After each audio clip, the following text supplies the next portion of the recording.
प्रिय बालकों,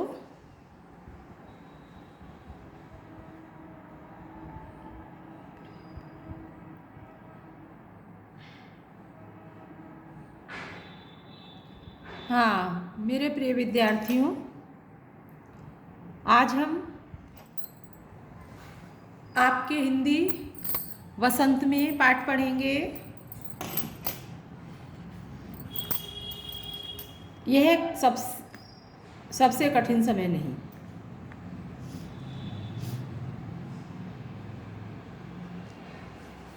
eighth class की बुक है ये, एट्थ क्लास में निकाल लीजिए पाठ। यह सबसे कठिन समय नहीं है।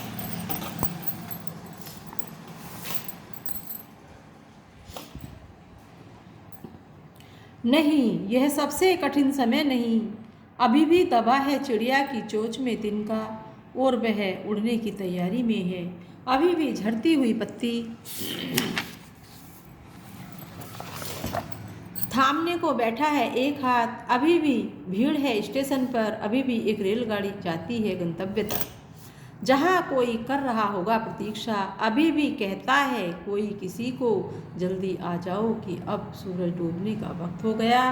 अभी भी जाता है उस कथा का आखिरी हिस्सा, अभी भी कहा जाता है उस कथा का आखिरी हिस्सा, जो बूढ़ी नानी सुना रही सदियों से दुनिया के तमाम बच्चों को। अभी आती है एक बस, अंतरिक्ष के पार की दुनिया से लाएगी बचे हुए लोगों की खबर। नहीं, यह सबसे कठिन समय नहीं। इसकी कवयित्री जो है, जिन्होंने ये लिखी है, वो है जया जादवानी। तो देखिए कितनी सुंदर कविता है जया जादवानी जी की, जिसमें वो हमें प्रेरणा देती हैं। ये प्रस्तुत जो पंक्तियां हैं, ये जया जादवानी जी द्वारा लिखित हैं हमारे हिंदी वसंत से। तो इसमें क्या कहती हैं, वो हमें बताती हैं कवयित्री कि जो आजकल की हमारी समस्या है, बहुत कठिन परिस्थिति आ जाती है, हम क्या है निराश हो जाते हैं, हताश हो जाते हैं। तो कवयित्री कहती हैं कि हमें निराश होने की आवश्यकता नहीं है, बल्कि हमें धैर्यपूर्वक उस समय को निकालना चाहिए। यानी धैर्यपूर्वक उस कठिन समय में हमें आगे बढ़ना है, हमें धैर्य से काम लेना है। हमें हताश होने की, निराश होने की, क्रोध करने की ऐसी आवश्यकता नहीं है। वो हमारे सामने कई उदाहरण प्रस्तुत कर रही हैं और हमें संदेश दे रही हैं कि नहीं, यह सबसे कठिन समय नहीं है, यह कठिन समय नहीं है। अभी भी चिड़िया की चोंच में तिनका दबा हुआ है। यानी देखिए चिड़िया को, देखिए चिड़िया एक एक तिनका लेकर के अपनी चोंच में तिनका दबा करके चलती है। क्या करती है वो? उससे अपना घोंसला बनाएगी, अपना घर बनाएगी। यानी कि हमें उससे प्रेरणा लेनी है, चिड़िया से हमें प्रेरणा लेनी है कि अभी भी दबा है चिड़िया की चोंच में तिनका, उससे प्रेरणा लेकर के हमें आगे बढ़ना है। कि देखिए एक एक चोंच, तिनका दबा करके चोंच में चिड़िया जो है आगे बढ़ती है, उससे हमें प्रेरणा मिलती है कि हमें हताश होने की आवश्यकता नहीं है। जब चिड़िया एक एक तिनके से अपना घर बना सकती है, तो हम तो मनुष्य हैं, हम क्यों नहीं कर सकते, है ना? तो और वह उड़ने की तैयारी में है, अभी भी झड़ती हुई पत्ती। यानी चिड़िया चोंच में तिनका लेकर के दबाए हुए बैठी है और उड़ने की तैयारी में है। वो जाएगी और अपने घोंसले को बनाएगी, अपने घर को बनाएगी। अभी भी झड़ती हुई पत्ती थामने को बैठा है एक हाथ। यानी क्या है, जब वृक्ष के पत्ते पक जाते हैं तो वो भी झड़ते हैं, गिरते हैं, है ना? तो गिरते हैं, उन पत्तों को पकड़ने के लिए भी एक हाथ बैठा, मतलब उन पत्तों को भी उठाने के लिए कोई तैयार है ना? तो हमें जरा भी निराश होने की आवश्यकता नहीं है। जब पतझड़ होता है तो उसके पत्ते झड़ते हैं, तो ये थोड़ी कि पत्ता झड़ गया वृक्ष अब पूरा ही सूख जाएगा, ऐसा नहीं है। उसके स्थान पर नए नए पत्ते निकल आते हैं। अभी भी भीड़ है स्टेशन पर, है ना? एक उदाहरण दिया है कि अभी भी स्टेशन पर भीड़ लगी हुई है। क्यों लगी है ये भीड़? अभी भी रेलगाड़ी आती है, जाती है गंतव्य तक, यानी स्टेशन पर भीड़ है। क्यों? ये सभी जो हैं रेलगाड़ी की प्रतीक्षा कर रहे हैं कि अभी रेलगाड़ी आएगी और वो रेलगाड़ी इनको बैठा करके ले जाएगी, ये अपने गंतव्य मतलब जाने का स्थान, जहाँ पर ये पहुँचेंगे उस स्थान पर जाने के लिए तैयार हैं, जहाँ पर क्या होगा, कोई तुम्हारी प्रतीक्षा कर रहा है, वहाँ भी तुम्हारा कोई अपना है जो तुम्हारी प्रतीक्षा कर रहा है। प्रतीक्षा माने इंतजार। अभी भी कहता है कोई किसी को, जल्दी आ जाओ, अब सूरज डूबने का वक्त हो गया। और जो तुम्हारी प्रतीक्षा करते हैं वो क्या सोचते रहते हैं तुम्हारे बारे में? वो तुम्हारे लिए सोचते हैं कि अच्छा है रास्ते में कुछ घटना घटित ना हो, सूर्य डूबने से पहले ही घर पहुंच जाएं, है ना। तो वो तुम्हारे लिए दुआएं कर रहे हैं। तो हमें निराश होने की आवश्यकता नहीं है। प्रेरणा दी है जया जादवानी जी, इसमें प्रेरित कर रही हैं कि कहीं भी कितनी भी परेशानी आ जाए, कभी भी हताश नहीं होना चाहिए, कभी भी जो है निराश नहीं होना चाहिए।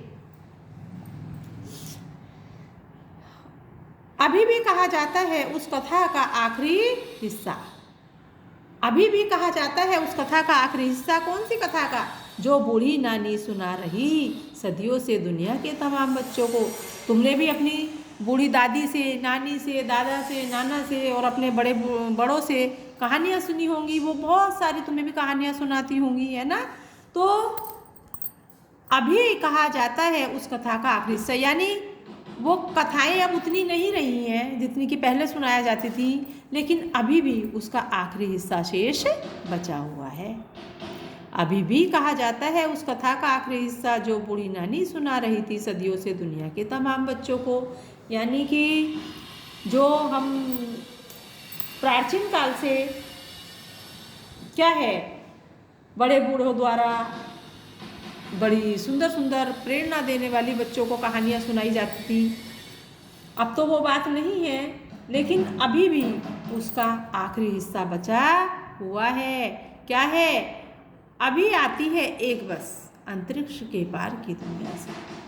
क्या कहती हैं कवियत्री? कहती हैं कहानी सुनाते हुए, क्या कहती हैं कि कुछ लोग जो है अंतरिक्ष के दूसरी ओर टहलने के लिए गए, अंतरिक्ष पर गए थे, जाते आते रहते हैं, तो अंतरिक्ष पर गए थे, लाएगी तो वो तो नहीं आए, लेकिन वहाँ से एक बस अभी आती है, यानी वहाँ से जो है वो खबर हमें मिल रही है। भाई वो आए कि नहीं आए ये तो चलो दूर की बात है, वो नहीं आए, लेकिन वहाँ की खबर तो हमारे पास अभी भी आ रही है कि अंतरिक्ष में ऐसा हो गया है, वो ऐसा हो गया है। अभी आपने देखा था पीछे एक सैटेलाइट छोड़ी गई थी, वो सैटेलाइट वहाँ जाके विध्वस्त हो गया था, है ना। तो उसकी बाद में उसके कैसे हुआ, क्या हुआ, उसकी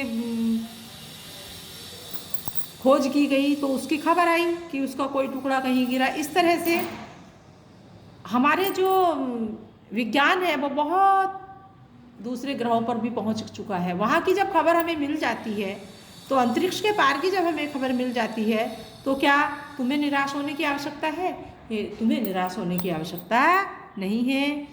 ये हमारे लिए कठिन समय नहीं है, चाहे कितनी भी परिस्थिति खराब हो जाए, बिगड़ जाए, कैसे भी हो जाए, उसको कठिन समय नहीं समझना चाहिए। वो समय निकल जाएगा और आगे बढ़ते रहिए, हताश होने की जरूरत नहीं है। कितनी सुंदर कविता ये हमें बताई है कवियत्री ने, है ना। इस कविता के माध्यम से कवियत्री क्या संदेश देने का प्रयास कर रही हैं? वो यही कहना चाहती हैं कि हे बालकों, तुम्हें निराश होने की आवश्यकता नहीं है, क्योंकि हमारे पास कितनी भी कठिन परिस्थिति क्यों ना हो, कितनी भी विषम परिस्थिति क्यों ना हो, हमारे पास कोई ना कोई रास्ता ऐसा होता है जिससे हम आगे बढ़ जाते हैं, निकल जाते हैं। कैसा भी कठिन समय आ जाए, ईश्वर एक रास्ता बंद कर देता है तो कहते हैं दूसरा रास्ता खोल भी देता है। इसलिए हमें हताश होने की आवश्यकता नहीं है। कितनी सुंदर कविता है। अब इसके जो प्रश्नोत्तर हैं वो आप कीजिए।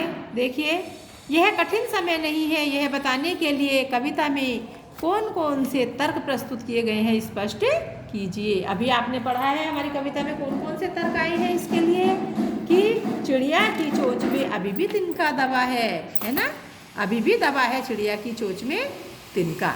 तो एक तर्क तो यह है हमारे सामने कि चिड़िया की चोंच में अभी भी तिनका दबा हुआ है।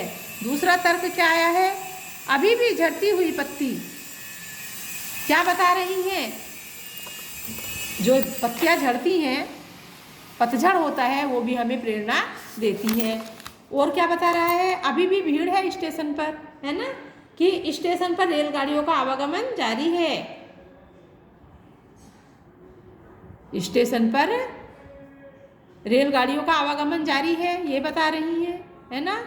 और वो जो है अपने गंतव्य तक हमें रेलगाड़ी पहुंचा देगी। तो और क्या दिया है, और कहा है कि लोगों को दूसरों की कुशलता की चिंता रहती है। लोग एक दूसरे की प्रतीक्षा कर रहे हैं, हमारी प्रतीक्षा कर रहे हैं, है ना। और अंतरिक्ष से बस आएगी, ये भी बताया है। बूढ़ी नानी अभी भी बच्चों को कहानियाँ सुना रही हैं, है ना। तो इस प्रकार से जो है उन्होंने हमें विभिन्न प्रकार के तर्क दिए हैं।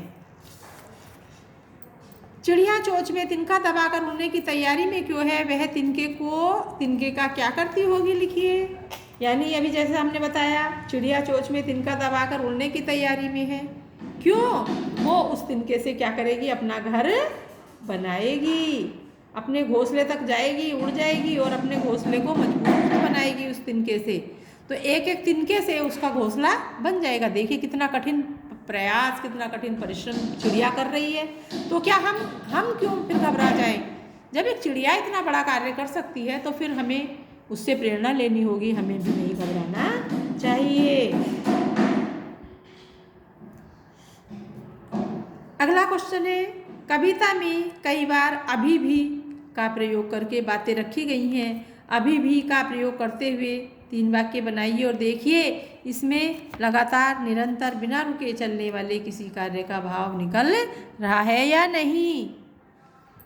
तो क्या है इसमें, जैसे अभी तुम बनाओगे, अभी भी, अभी आती है ना, अभी भी भीड़ है स्टेशन पर, तो अभी भी रेलगाड़ी जाती है। तो इसमें अभी भी शब्द का प्रयोग हुआ है। ऐसे तुम भी बनाओ 2-4 वाक्य, जैसे अभी भी वर्षा हो रही है, अभी भी मैं पुस्तकें पढ़ रहा हूँ, अभी भी लोगों के चालान बना रही है कौन, पुलिस, अभी भी बहुत गर्मी है। तो इस प्रकार से आप वाक्य बना सकते हैं। अगला क्वेश्चन है, नहीं और अभी भी को एक साथ प्रयोग करके 3 वाक्य लिखिए और देखिए नहीं अभी भी के पीछे कौन कौन से भाव छिपे हुए हो सकते हैं।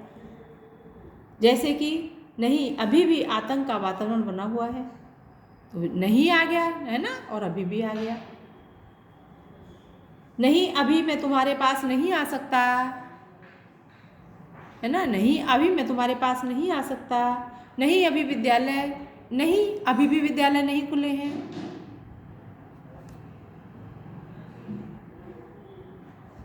तो इस प्रकार से आप वाक्य बना सकते हो।